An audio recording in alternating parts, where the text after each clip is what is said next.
Hello everyone, it's Shane Kanto, your Wasteland reviewer, and I'm here to review the new documentary Riefenstahl. And this is from director Andres Viel and focuses on the story of Leni Riefenstahl, whose artistic legacy and her complex ties to the Nazi regime, juxtaposing her self-portrayal and evidence suggesting her awareness of the Third Reich's horrible, horrific actions. And first off, this is a nice, meaty 2-hour documentary. And what's interesting is the tone that it takes. At times, there's something ethereal and atmospheric about the film. And Freya Arde, who composed this film, delivers a score that's very interesting in terms of the vibes that it's trying to elicit. And there's something very atmospheric and engrossing about this film in particular. And it goes through these different areas of expression with really impressive fluidity. Whether it's a more like, here's a bunch of Riefenstahl's work and just this strange ethereal kind of music behind it, and really capturing just watching some of this footage, and unfortunately some of it seems a little familiar today, but just how she captured the Third Reich and Hitler, and watching some of his speeches that she captured, it's a pretty unnerving experience. And you navigate this film seeing some of her other work, like they have her going and engaging with tribes and capturing their culture out in the wilderness, and all these other things, showing like she had other projects and interest in things that she was able to capture as an artist.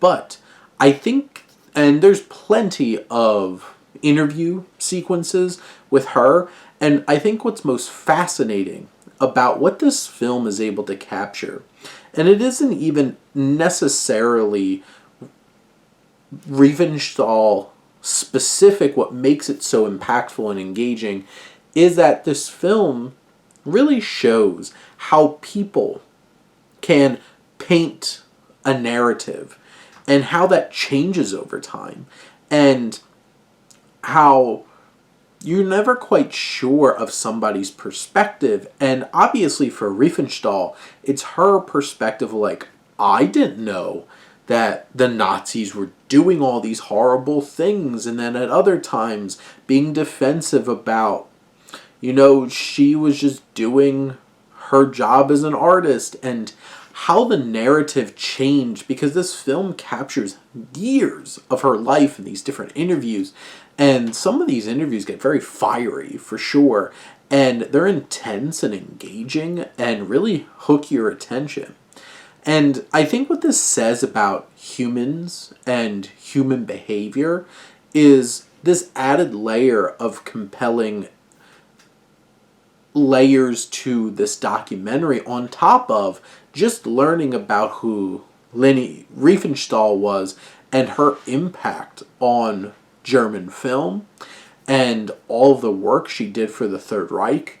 And those are fascinating things. It's very informative, it's interesting, and also you see this artist and her other work. But it's that deeply human and complex idea that this film is tackling that makes this so much more compelling and interesting to sit back and just kind of take it in.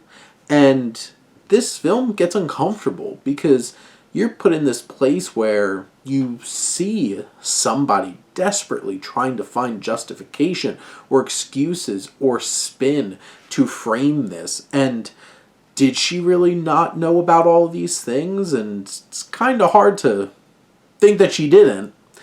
But just seeing how she evolved through her life and how things weren't consistent in her story and her perspective, and this evolving story, this lie, and how it progresses throughout time is such an unexpected and really compelling element of this documentary that I think adds some very intriguing layers to the experience, because obviously it's a very informative and interesting exploration of an artist who used their art to promote evil. But did she know that she was promoting evil? And then they show, parts where Hitler's talking about getting rid of the Jews and all of these things, and it's just like, you didn't realize that when you were filming this? And all of those different layers, it's a compelling portrait of somebody who is so deeply connected to absolute atrocities. And in her own mind, she wasn't part of the problem.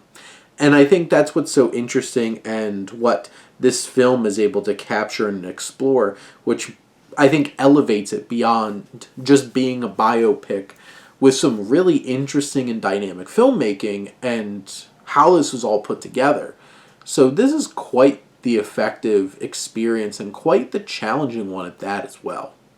But those are my thoughts on Riefenstahl. Let me know what you think, and let's talk some movies. But thank you as always for tuning in and supporting your Wasteland reviewer.